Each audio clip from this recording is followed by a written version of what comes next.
नमस्कार। सामुद्रिक विज्ञान के इस अंक में एक बार पुनः आपका स्वागत है।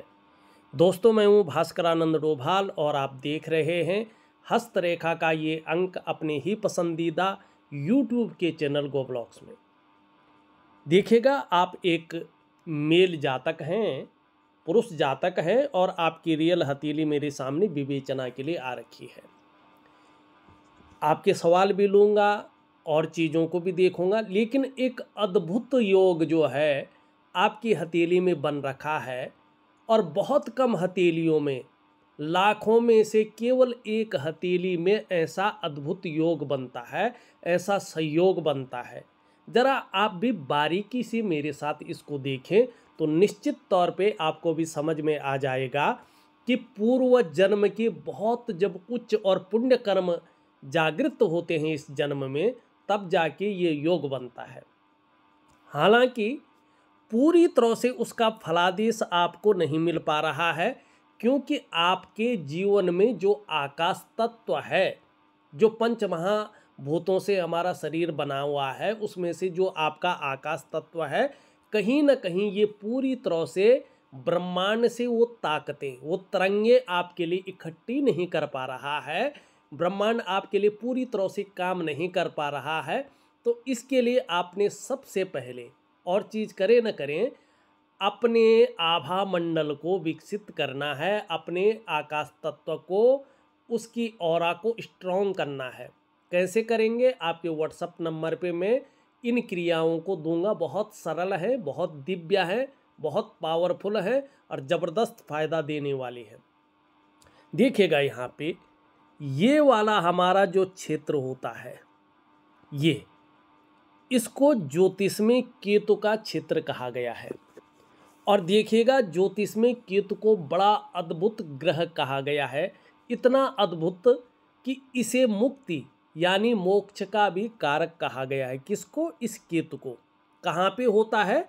जहाँ पे मैंने ये सर्कल यहाँ पे किया है, ये केतु का क्षेत्र है। नवग्रहों में सिर्फ यही एक ऐसा ग्रह है जो हमें मोक्ष के रास्ते पे ले जा सकता है।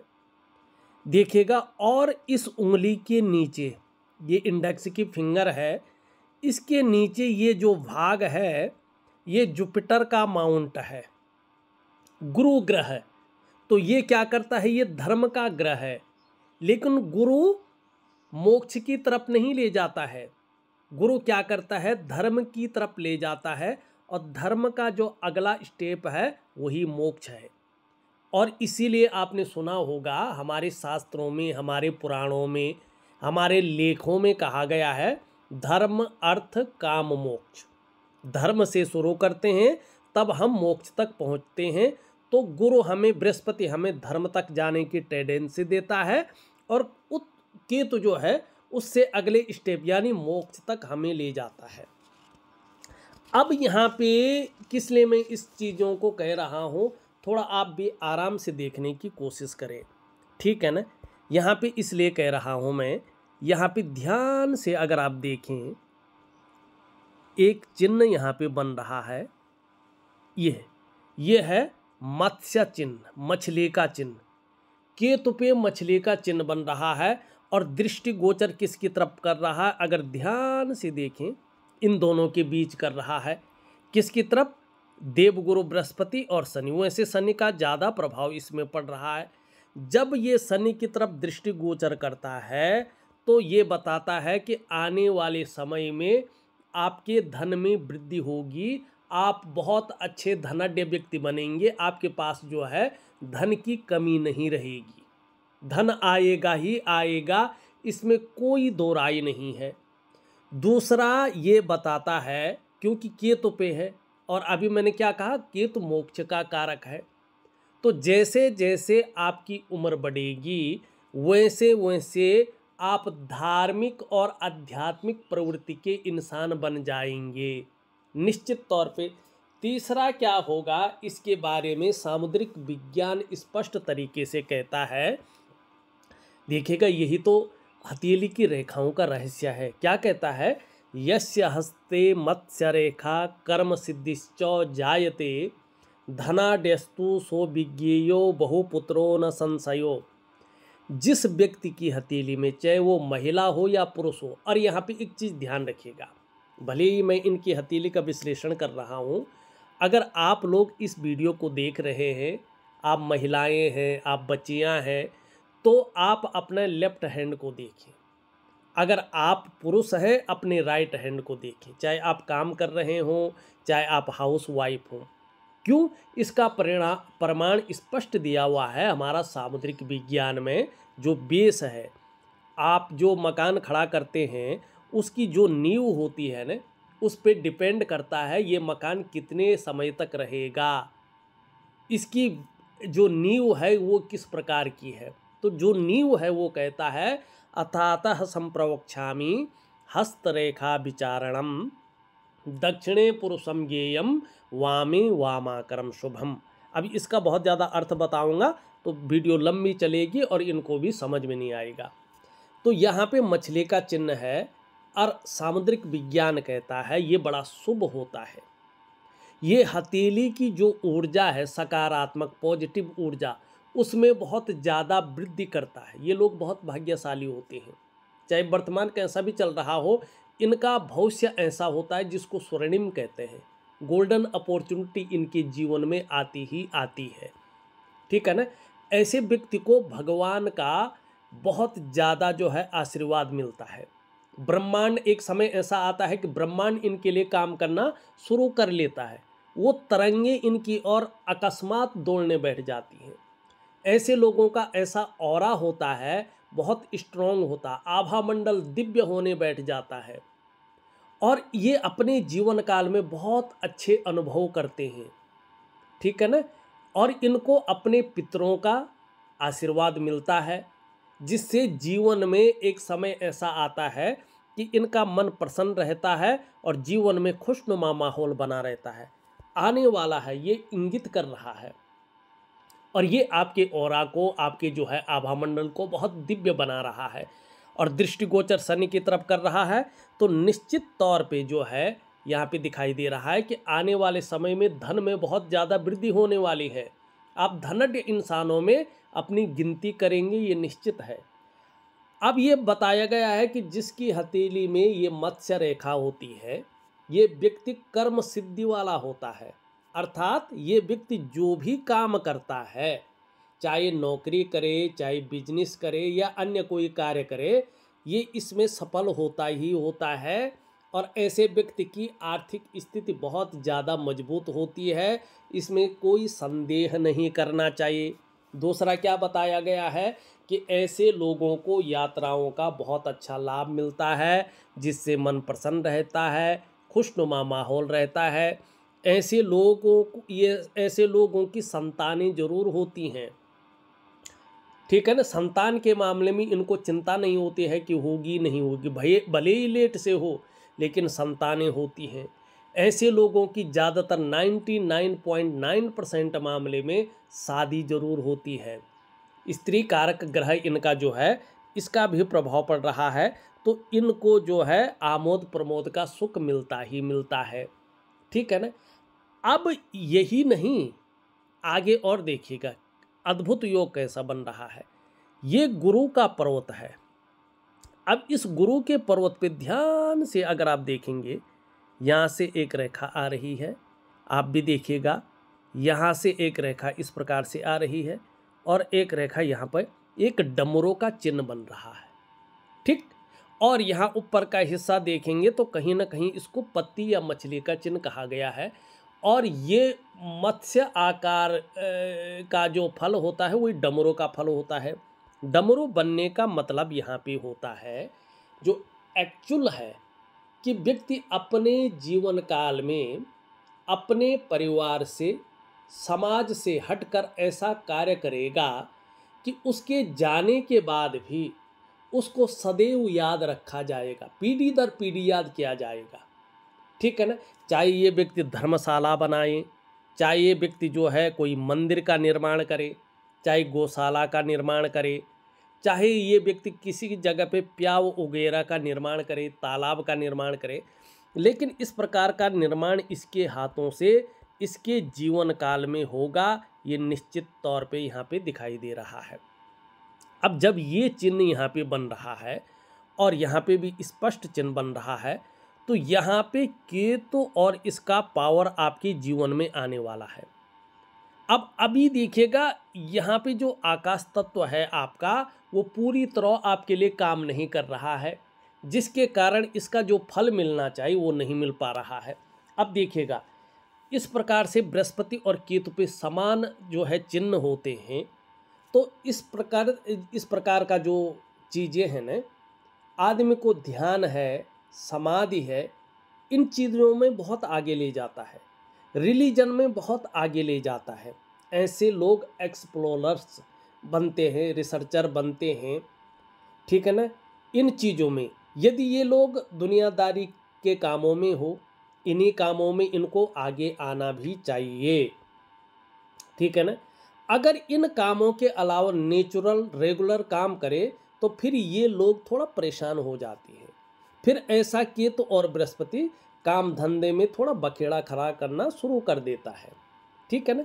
अब आप समझे क्या ऐसे लोग किस चीज़ में ज़्यादा सफल होते हैं? ध्यान है, समाधि है, रिलीजन है, एक्सप्लोरर्स है, रिसर्च है, अनुसंधान है, और क्या है, शोध है। और किन क्षेत्रों में? बृहस्पति से संबंधित क्षेत्रों में इनको बड़ा लाभ मिलता है। कौन कौन से क्षेत्र हैं? शिक्षा का क्षेत्र है, इंजीनियरिंग का क्षेत्र है, चिकित्सा का क्षेत्र है, मैनेजमेंट का क्षेत्र है, वाणिज्य का क्षेत्र है, और कानून का क्षेत्र है, और कुछ मामलों में राजनीति का क्षेत्र है। ऐसे लोग अपने जीवन काल में जबरदस्त सफलता और एक बड़ा मुकाम हासिल करते हैं, लेकिन इसके लिए बृहस्पति को भी बेहतरीन होना चाहिए, और आपका बृहस्पति उस रूप में आपके लिए काम नहीं कर पा रहा है जिस रूप में इसने आपके लिए काम करना था। अब इस योग का एक और पहलू यहाँ पे दिखाई दे रहा है। क्या है? जरा ध्यान से देखिएगा। आपकी हथेली में इस प्रकार से अगर आप ध्यान से देखेंगे इस प्रकार से, तो यहाँ पे एक मंदिर स्पष्ट बन रहा। अगर मैं इसको मिटाऊं तो भी देखिए आप नेचुरल तरीके से देख रहे हैं ना, दिखाई दे रहा होगा आपको निश्चित तौर पे। ये देखो, मैं तो रेखाओं को केवल प्रिंट कर रहा हूँ, ये देखिएगा, देख रहे हैं आप, यहाँ पे स्पष्ट मंदिर का चिन्ह बन रहा है, ठीक। और हथेली में कहीं भी मंदिर का चिन्ह बन रहा हो तो इसका क्या परिणाम है मिलता है? अब ऐसे नहीं कहूँगा मैं, जो शास्त्र में स्पष्ट लिखा हुआ है वही परिणाम मैं कह रहा हूँ, और उसमें 0.1% भी किंतु परंतु नहीं है। ये चीज़ होगा ही होगा। क्या लिखा हुआ है? सूर्य चंद्र लता नेत्र अष्टकोण त्रिकोणम मंदिरम, जो इनके हाथ में बना है, मंदिरम गज अश्वानाम चिने धनी सुखी भवितो, जिसके हाथ में सूर्य जैसा चिन्ह बन रहा हो, चंद्रमा के समान चिन्ह बन रहा हो, लता जिसको बेल कहते हैं, बेल का चिन्ह बन रहा हो, आँख का चिन्ह बन रहा हो, 8 कोण बन रहे हों, इस प्रकार से जो है त्रिकोण बन रहा हो, त्रिभुज जिसको हम कहते हैं, ठीक है ना, मंदिर बन रहा हो जैसे आपके हाथ में हो, हाथी या घोड़ा, इनमें से एक भी चिन्ह होता है तो एक समय ऐसा आता है ये मनुष्य धनी होगा ही होगा और जीवन में अनंत सुखों की प्राप्ति करेगा, ठीक है ना। त्रिकोण या मंदिर का चिन्ह हो तो ऐसा व्यक्ति ऐसा कार्य करता है कि पीढ़ी दर पीढ़ी इसको याद रखा जाता है, ठीक है ना। चाहे ये व्यक्ति कूप है, बावड़ी है, तालाब है, देवालय है, मंदिर है, गौशाला है, ऐसा कुछ भी बना सकता है, और ये निश्चित तौर पे व्यक्ति समाज के लिए ऐसा कार्य करेगा जिससे इस व्यक्ति को सर्वथा याद रखा जाएगा, ठीक है ना। यहाँ पे मुख्य जो चिन्ह थे इसके बारे में हमने चर्चा की है। अब थोड़ा आपके सवालों को ले लेता हूँ, सवाल लेने भी बहुत ज़रूरी है। 2 चीज़ और देखता हूँ फिर सवाल लेता हूँ। यहाँ पे भले ही वीडियो लंबी बन रही है, आपके इंडेक्स की फिंगर और आपकी मिडिल के फिंगर के यहाँ पे देखें तो एक छिद्र दिखाई दे रहा है तीसरे पोरवे में। ये 35वें वर्ष तक धन के मामले में अपना प्रभाव देता ही देता है, इसके प्रभाव को कोई नहीं नकार सकता, और इसका कोई बहुत ज़्यादा उपाय भी नहीं होता है। जो भी व्यक्ति ये कहे ना गारंटी से कि ये अंगूठी पहन लो, ये उपाय कर लो, बहुत अच्छा रहेगा, ये चीज़ें नहीं होंगी, तो ऐसा कहीं नहीं है। आप कितना भी कुछ कर लो, आपको इसके परिणाम भोगने ही है और भोगेंगे। क्या होता है, 3 चीज़ों में से एक या 2 चीज़ आपके जीवन में 35 ईयर तक रहेंगी। या तो बहुत ज़्यादा खर्चीला स्वभाव रहेगा, या तो धन के मामले में आप संघर्ष को झेलेंगे, या तो धन के महत्व को नहीं समझ पाएंगे। ये 35 ईयर तक रहेगा ही रहेगा और रहा होगा, ये निश्चित है। अब दूसरा देखिएगा, आपकी मिडिल फिंगर और आपकी रिंग फिंगर, इसके यहाँ पे देखेंगे तो यहाँ पे भी गैप दिखाई दे रहा है। अब ये अपने आपके जन्म पत्री पे प्रभाव डालता है, जन्मांक जो है उस पे प्रभाव डालता है। कैसा? और डालेगा, पूरे जीवन में डालेगा। आपकी जन्म कुंडली में जब शनि बकरी अवस्था में होंगे, जब ठीक है ना, बकरी होंगे, साढ़े साती में होंगे या ढैया में होंगे, तब आपके जीवन पर इसका प्रभाव गहरा और लंबा पड़ेगा। कितना पड़ेगा, ये डिपेंड करता है कि आपका कर्माज किस प्रकार से है, तो उस प्रकार से प्रभाव पड़ेगा। अब क्या पड़ेगा, ऐसे में कई बार आप दुखी से हो जाएंगे, कई बार सब कुछ होते हुए भी खुशियों में आपको थोड़ी सी कमी देखने को मिलेगी। अब एक नेचुरल चीज़ आपके जीवन में हमेशा रहेगी, हमेशा के लिए। क्या रहेगी? देखिएगा, ये जो स्थान है शनि का, ये कर्म स्थान भी कहा गया है, क्योंकि शनि कहता है जिस प्रकार का आप कर्म करेंगे उसी के अनुसार आपको उसका भाग्य का उदय होगा, उस प्रकार से आपका भाग्य बनेगा। ठीक है ना। दूसरा, ये भाग्य स्थान भी है, तो ये चीज़ों को बहुत ज़्यादा आपके जीवन में प्रैक्टिकल रूप में दिखाता है। तो यहाँ पे देखेंगे, ये उंगली नेचुरल तरीके से झुक रही है और रिंग फिंगर की तरफ, रिंग मानी सूर्य की उंगली की तरफ। इसका क्या मतलब होता है, जीवन में आपको कामयाबी तो मिलेगी, लेकिन बहुत ज़्यादा मेहनत और बहुत ज़्यादा परिश्रम करने के बाद ही चीज़ों में आपको सफलता मिलेगी, और कई बार आपको जीवन में दौड़ा धूपी का काम भी करना पड़ेगा। अब यहाँ पे एक बुद्धादित्य राजयोग भी बना हुआ है, लेकिन उस पर हम बाद में जाएंगे। सबसे पहले हम आपके केतु को एक बार पुनः देखेंगे। केतु में देखेंगे आप, तो यहाँ पे ये पहली लकीर है, ये रेखा होती है आपकी स्वास्थ्य की रेखा, आपकी आरोग्य की रेखा और आपकी तंदुरुस्ती की रेखा। ये स्पष्ट है, साफ सुथरी है। इसका मतलब है ग्रहों के अनुसार आपके स्वास्थ्य पे जीवन में प्रभाव तो पड़ेगा, इसमें कोई दो राय नहीं है, लेकिन अभी तक ये दिखाई दे रहा है कभी ऐसी कोई बीमारी नहीं होगी जो जीवन को पूरी तरह से संकट में डाले या कोई लाइलाज बीमारी हो, ऐसा नहीं दिखाई दे रहा है। माने स्वास्थ्य, आरोग्य और तंदुरुस्ती के बारे में ज़्यादातर देखा जाए तो आप लक्की साबित होंगे, ये निश्चित है। दूसरी चीज़ देखिएगा, दूसरी जो रेखा है, जो पुष्ट रेखाएं, उसी की बात कर रहा हूँ, आधी अधूरी नहीं। ये रेखा है सुख, संपत्ति और धन की रेखा। लेकिन जब आपकी भाग्य रेखा पूरी तरह से उदयमान की स्थिति में आएंगे तो संपत्ति और धन का भी आपको बहुत अच्छा लाभ होगा। इसके लिए आपको क्या करना है कि अपने करियर और धन की रेखा को स्ट्रॉन्ग बनाना है, जिससे आपका धन और करियर का मामला स्टेबल हो और कहीं ना कहीं स्मूथ चलने वाला हो। तीसरी रेखा जो स्पष्ट यहाँ पे उभरती हुई दिखाई दे रही, ये है सुख की रेखा। देखिएगा, जीवन में स्वास्थ्य बहुत अच्छा है, धन है, लेकिन सुख यदि ना हो तो कोई फायदा है नहीं है। ये तीसरी रेखा बता रही है कि निश्चित तौर पे आप बेफिक्र रहो, आपको अपने जीवन काल में अपने स्वास्थ्य, धन और ऐश्वर्य भोगने का सुख मिलेगा ही मिलेगा, इसमें कोई दो राय नहीं है ना। आप सबसे ज़्यादा भाग्यशाली है ना, आने वाले समय में आपको इसका रिजल्ट मिलेगा। अब 3 रेखाएं होती हैं लोगों की हथेली में, लेकिन वो बहुत लकी होता है जिसकी हथेली में 3 रेखाएं मौजूद हो। 3 रेखाएं होने का मतलब है कि व्यक्ति ने पूर्व जन्म में बहुत पुण्य और उच्च कर्म किए हैं, जिसकी वजह से इस व्यक्ति को पुनः जो है मनुष्य योनि प्राप्त हुई है। दूसरी बात, इस हथेली का कलर इस प्रकार से है कि ये स्पष्ट बता रहा है कि आप जिस वंश में पैदा हुए हैं, जिस घराने में पैदा हुए हैं, उसी घराने के आप पितृ हैं। पुनः आपका जन्म इसी घराने में हुआ है और 7 पीढ़ियों से पहले ही आपका जन्म हो चुका है। 7 पीढ़ी गुजरने के बाद जन्म नहीं हुआ है, बल्कि 7 पीढ़ी से पहले ही आपका जन्म हुआ है, जिसके कारण आपका डीएनए भी नहीं बदला है। अगर चेक करवाएंगे तो आपका डीएनए भी वही निकलेगा जो परिवार के जनों का है।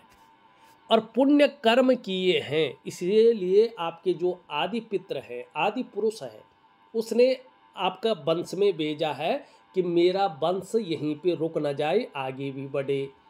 और एक खास निमित्त काम के लिए आपको भेजा गया है कि आपके द्वारा आपके वंश के अनुसार कुछ खास कार्य होने हैं, जिससे जो है कहीं ना कहीं आपके वंश का नाम हो। ठीक है ना। और आपको अच्छी विद्या और अच्छा धन प्राप्त हो, ये आपके 3 लकीरों का स्पष्ट यहाँ पे दिखाई दे रहा है। अब आपके सवाल लेते हैं। बहुत टाइम हो गया है, आप कहेंगे कि जो है हमारे जो सवाल नहीं लिए जा रहे हैं। सबसे पहला प्रश्न है, आप लिखते हैं कि पॉलिटिक्स में मेरा कोई फ्यूचर है या नहीं है। देखिएगा, पॉलिटिक्स में अगर जाना है और उसको हथेली में देखना है तो 4 ग्रह देखने बहुत ज़रूरी है। अगर चारों मैच कर रहे हैं तो आप बेफिक्र जाइएगा। सबसे पहले देखा जाता है आपका जो है मंगल। यहाँ पे मंगल बहुत अच्छा है।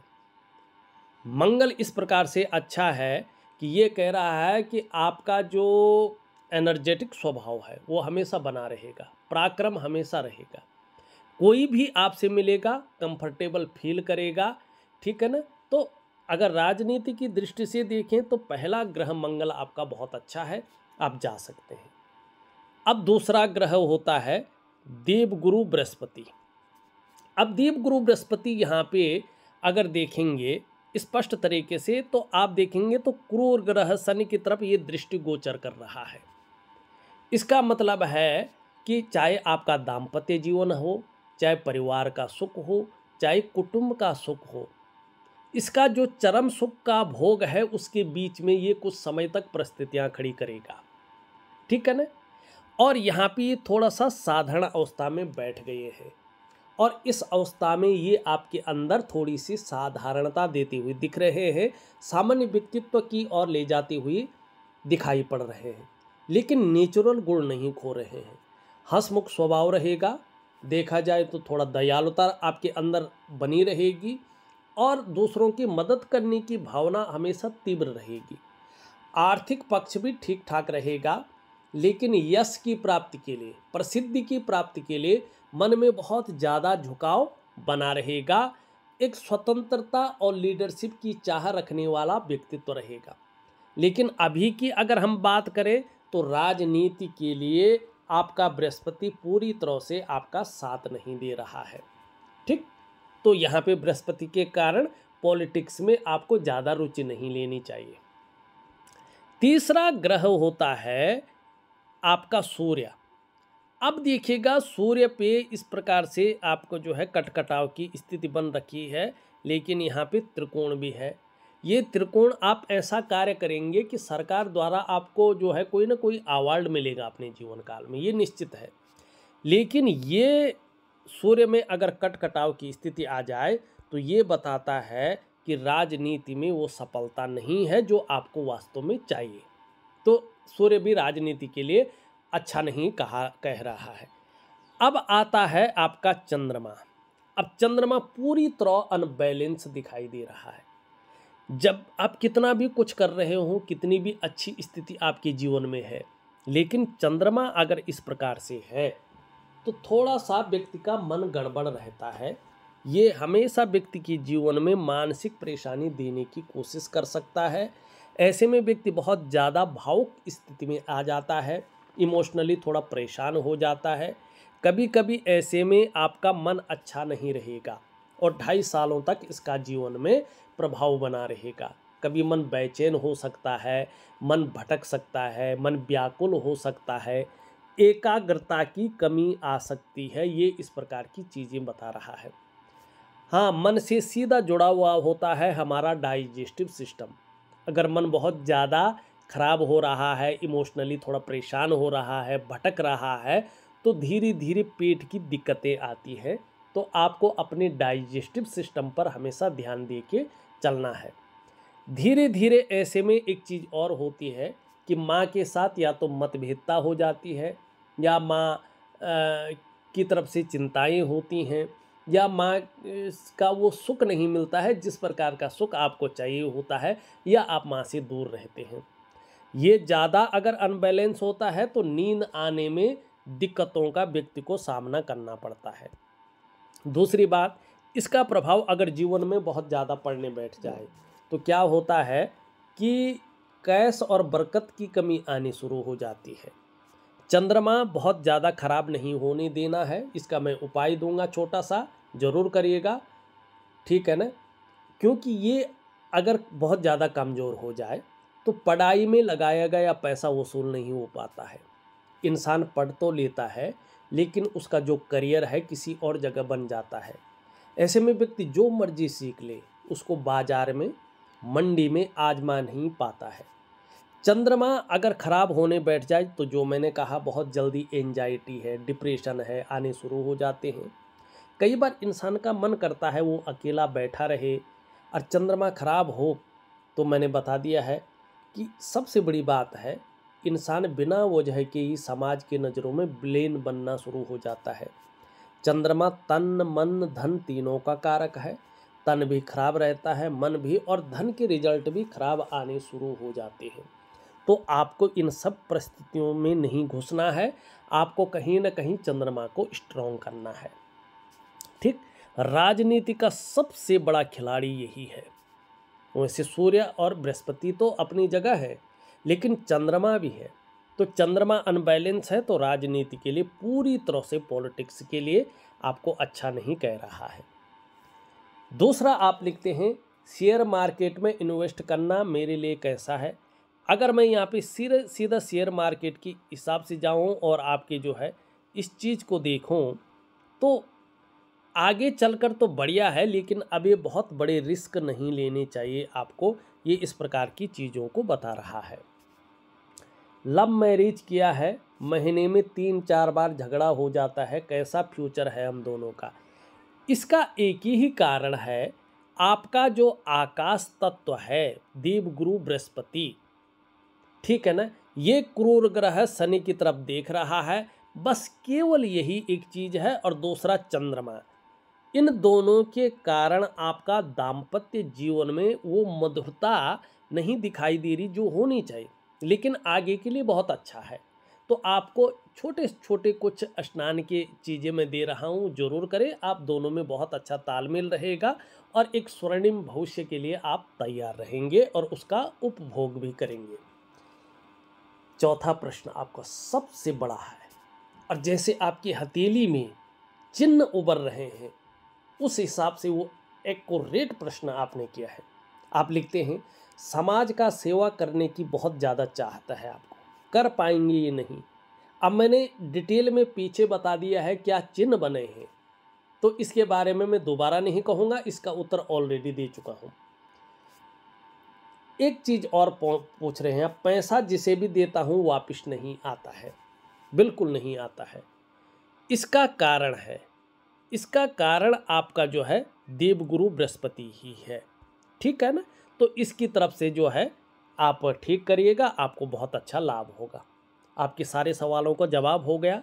आपकी बेहतरीन जो है जो चिन्ह उभर रहे थे वो बता दिए। अब फटाफट एक राजयोग बना है उसके बारे में और अन्य चीज़ों के बारे में आपको ब्रीफ कर लूँ। देखिएगा यहाँ पे आपका, अगर हम बुद्ध को देखें तो बुद्ध पर्वत अगर आप खुद देखिएगा, आप कहेंगे पंडित जी पता नहीं क्या आप कह रहे हैं, ये उभरा हुआ है कि नहीं है, सुंदर रूप में है कि नहीं है, है।